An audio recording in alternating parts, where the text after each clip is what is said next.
Hello guys, welcome to my YouTube channel.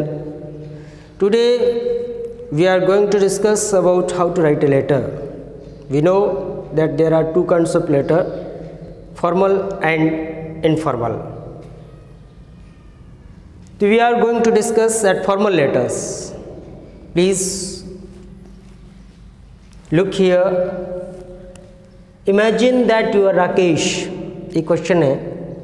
जब तक प्रश्न सही ढंग से समझ में नहीं आएगा हम उसका आंसर सही ढंग से नहीं दे पाएंगे, इसलिए प्रश्न समझना बहुत ही ज़रूरी है. प्रश्न में ये समझना आवश्यक है कि पत्र किसको लिखना है और किसके बारे में लिखना है. ये दो चीज़ें क्लियर होनी चाहिए, तभी जाकर के हम उस प्रश्न का आंसर सही ढंग से लिख सकते हैं. तो ध्यान दें, imagine that you Rakesh from Hudu. कल्पना कीजिए कि आप हुडू के राकेश हैं. यू हैव पास, आपने उत्तीर्ण की है क्लास 12th, 12वीं कक्षा आपने उत्तीर्ण की है from government senior secondary school Hudu. आपने government senior secondary school Hudu से 12th क्लास पास की है. You want to study further, आप आगे पढ़ना चाहते हैं. So you need character certificate, इसलिए आपको करेक्टर सर्टिफिकेट की आवश्यकता है. Write a letter to the principal. Write a letter, यहाँ ध्यान दें, write a letter to the principal. ध्यान दें, ये है जो किसको पत्र लिखना है, write a letter to the principal. Principal sir को पत्र लिखना है ऑफ द स्कूल एंड विद्यालय के प्रिंसिपल सर को पत्र लिखना है टू इश्यू करेक्टर सर्टिफिकेट.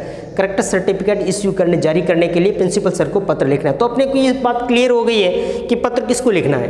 तो अपने सबसे पहले प्रिंसिपल सर को और किसके बारे में लिखना है, इश्यू करेक्टर सर्टिफिकेट. तो अपन सबसे पहले जब भी अपन पत्र लिखते हैं तो उसमें हम सबसे पहले सेंडर्स एड्रेस लिखते हैं. क्या लिखते हैं, सेंडर्स एड्रेस,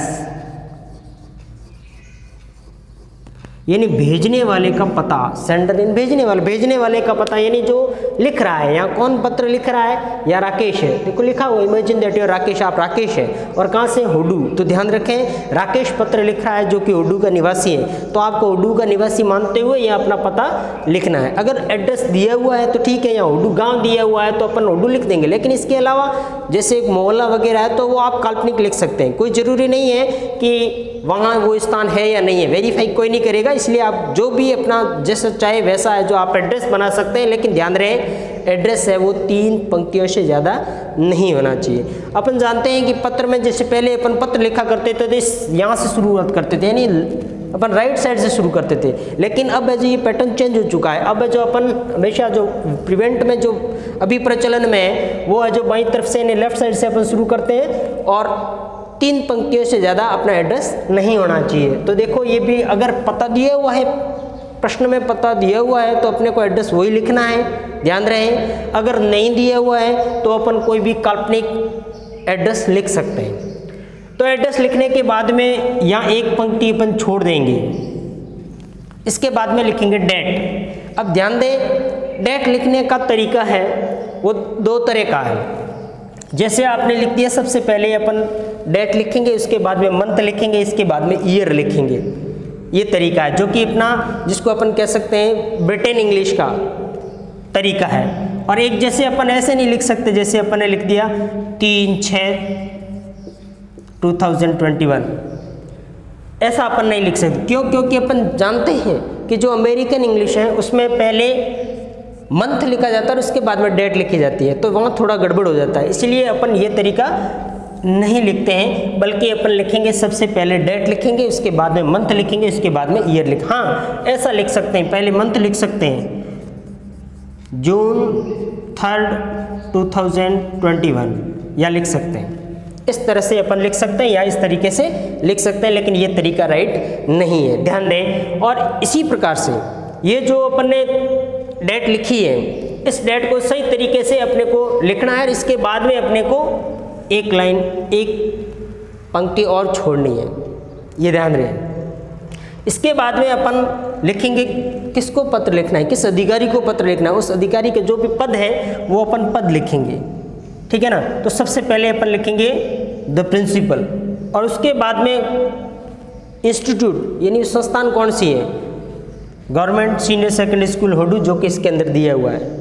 तो ध्यान रहे, सबसे पहले एड्रेस, एक पंक्ति छोड़ेंगे, फिर डेट, फिर एक लाइन छोड़ेंगे, इसके बाद में जिसको पत्र लिख रहे हैं उस अथॉरिटी का पद, और उसके बाद में उस अथॉरिटी की संस्थान, जो भी उसकी क्या कौन सी संस्थान है उस संस्थान का नाम लिखेंगे। इसके बाद में एक लाइन और छोड़ेंगे और फिर लिखेंगे सब्जेक्ट। ध्यान रहे कोई भी अधिकारी होता है सबसे पहले यही नज़र डालता है, क्योंकि उनके पास बहुत सारे काम रहता है, बहुत सारा काम रहता है, तो वो पत्र को जैसे देखेगा तो सबसे पहले वो सब्जेक्ट देखेगा कि किस विषय पर ये पत्र है।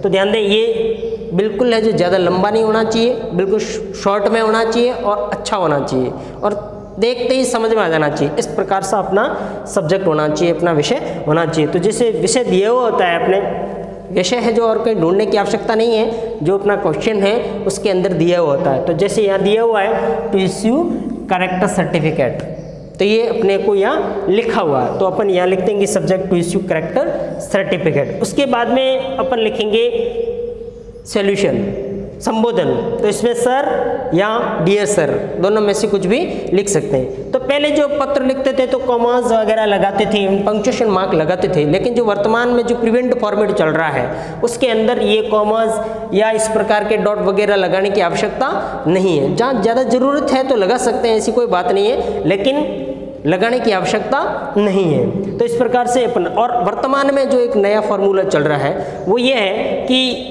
आजकल का जो फार्मूला है वो सब्जेक्ट से पहले, यानी सब्जेक्ट है, ये सब्जेक्ट से पहले सर लिखा जाता है, उसके बाद में ये सॉल्यूशन पहले और सब्जेक्ट बाद में लिखा जाता है। तो ये वो भी तरीका सही है। मतलब कहने का तात्पर्य ये है कि जो आप इस प्रकार से लिख सकते हैं, इसमें कोई गलत नहीं है, सब्जेक्ट पहले लिख सकते हैं और ये सॉल्यूशन ये भी पहले लिख सकते हैं, दोनों तरीके सही है। लेकिन वर्तमान में जो अभी प्रिवेंट जो फॉर्मेट है उसमें ये लिखा गया है कि सॉल्यूशन पहले लिखा जाता है और सब्जेक्ट बाद में लिखा जाता है। सॉल्यूशन के बाद अपन सीधा टॉपिक पर आते हैं, विषय पर आते हैं, और इधर उधर की बात लिखने की आवश्यकता नहीं है, सीधा विषय पर और बिल्कुल सटीक बात लिखनी है।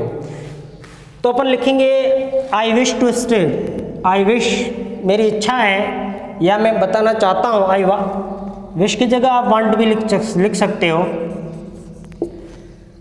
आई वांट टू स्टेट या आई विश टू स्टेट, मैं बताना चाहता हूँ दैट कि आई हैव पास, कि मैंने उत्तीर्ण की है क्लास 12th, 12वीं कक्षा मैंने उत्तीर्ण की है।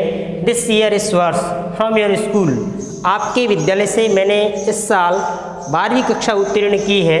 Now I want to get admission, अब मैं एडमिशन लेना चाहता हूँ in government college Barmer, government college Barmer में मैं एडमिशन लेना चाहता हूँ। So I need character certificate, इसलिए मुझे कैरेक्टर सर्टिफिकेट की आवश्यकता है। फॉर दिस पर्पज, इस उद्देश्य से मुझे जो कैरेक्टर सर्टिफिकेट की आवश्यकता है। सो आई रिक्वेस्ट यू, इसलिए मैं आपसे निवेदन करता हूँ to issue me my character certificate, मेरा कैरेक्टर सर्टिफिकेट इशू करने का मैं आपसे निवेदन करता हूँ। विद बेस्ट रिगार्ड्स, या अपन इसकी जगह विद बेस्ट रिगार्ड्स की जगह थैंकिंग यू भी लिख सकते हैं। थैंकिंग यू, आपको सा धन्यवाद, जिसको अपन कह सकते हैं विद बेस्ट रिगार्ड्स या सम्मान। और इसके बाद में लास्ट में अपन लिखेंगे योर्स ओबीडिएंटली, जैसा कि अपन अधिकारी, जैसा कि विद्यालय के प्रिंसिपल सर को लिख रहे हैं तो ओबीडिएंटली ही लिखना उपयुक्त है। वैसे फेथफुली लिख सकते हैं, लेकिन यहाँ लिखना उपयुक्त नहीं है, यहाँ अपन योर्स ओबीडिएंटली ही लिखेंगे। और अन्य अधिकारी को लिखते हैं, किसी को तो वो फेथफुली लिखते हैं, और इसके बाद में अपना नाम लिख देंगे। और इसके बाद में आप चाहो तो अपने जो SR नंबर है वो भी लिख सकते हो, ताकि वहाँ ढूंढने में ज़्यादा समस्या नहीं हो। तो इस प्रकार से ये अपन बढ़िया अंक ला सकते हैं और इसको अच्छे ढंग से कवर कर सकते हैं। धन्यवाद।